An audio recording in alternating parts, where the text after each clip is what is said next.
Internet!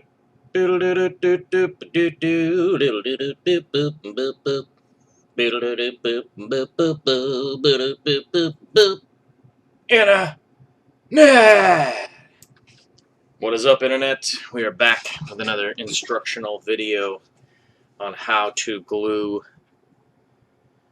aquarium wood to things. First off, we got to gather the goods, man. We're talking about super glue, and make sure that you're only getting the gel type. You need a spray bottle with water, aquarium safe water. This is going to come up, be fairly important. Planting tongs, these are actually just optional. You don't really need them. I find them useful sometimes when gluing because I don't have a tendency to glue my tongs to things, but I have a tendency to glue my fingers to things. Always need scissors for trimming. Make good clean cuts on your plants when you're gonna be trimming them up. You know, don't run with them, but I'm pretty sure most people know how to use them. Of course, you're gonna need driftwood. Of course, I use manzanita in almost all of my tanks. It is my favorite of all the driftwood. You can see it's a nice long piece there. I don't know what I'm doing right now. I think I'm just kind of staring at it. I got some Anubias Nana Petite that's kind of grown out and grown kind of funky, which means I'm going to cut it up into smaller portions and glue it to something. I also got some pretty traditional Java fern. Most people mess around with this fairly often. Sort of a beginner plant, I guess, to most people out there. And here we go. We got everything set up on the table. Now, the first thing you want to take into account is which plants you're going to be using. In this case, I got this Anubias here. Now I need to look through and figure out where the rhizome, that actually just pulls right apart more often than not, where the rhizome splits and kind of deviates off and makes another little plant. Now I need to figure out which direction this is going to grow. When you're looking at the rhizome, you can see how it grows from the base and popping up. Now I need to figure out the angle of where I want to put it on the driftwood once I stick it in the tank so that it will look the best aesthetically. So you can set up the angle where it's going to kind of come up out this way, and I want the leaves to be facing towards the viewer, and have it grow from there and grow up from there. So remember that the plants are going to grow where you glue them. The glue isn't going to stop them from growing, so they're going to keep growing wherever you glue them on.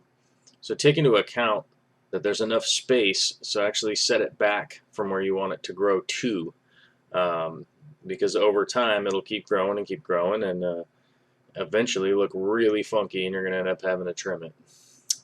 Here you can see basically just put the glue on first, then adhere the plant to it. Now make sure you're going to do this in a spot where the rhizome doesn't have a ton of things, little bits jutting off of it, and then be sure not to glue too many of the roots to the driftwood, because you'll end up if there's too much glue, you'll end up suffocating the roots a little bit. So you actually want to make sure that you're only gluing one side of them. And there, as you can see, it's a really quick process once you got it on there. The super glue is water activated, so obviously using wet plants is going to activate the glue and get it to go pretty quickly.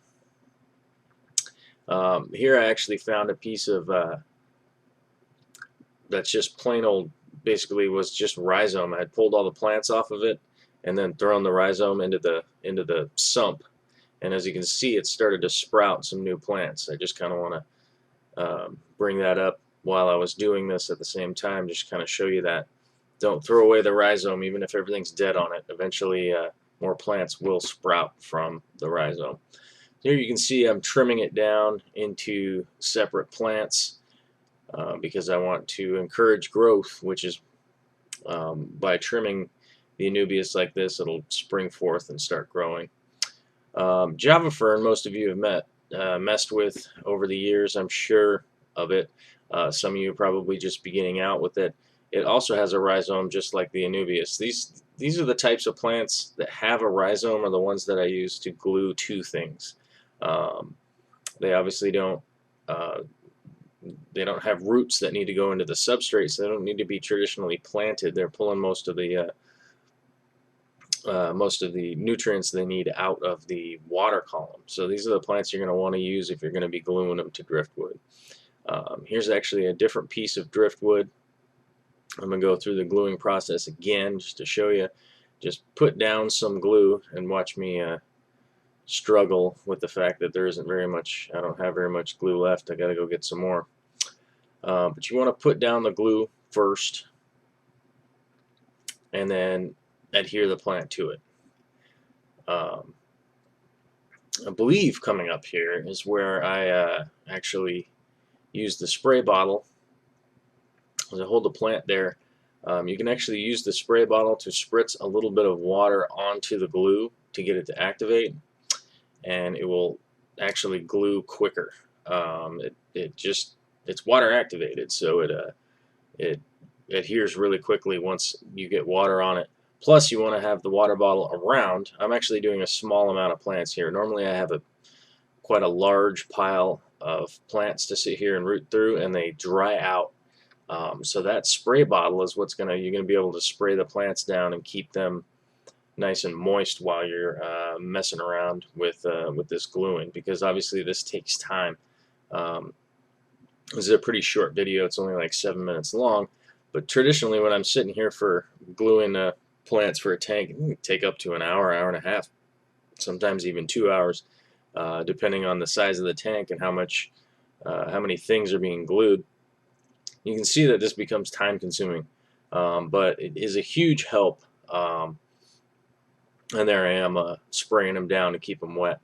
But this works out really well for scaping. You can put plants where you want them. You can have them come at an angle, and you're not stuck with just jamming things into the substrate. This is you can get a lot more elevation out of your plants and get them up and create a lot of tree effects that you wouldn't otherwise be able to do. But that's another instructional video in the can, as they say. Don't forget to rate, comment, subscribe, share it on your Twitter feed, and throw it on your Facebook wall, and email it to your mom. Go ahead and include your grandma too while you're at it. Alright guys, thanks for watching. Later.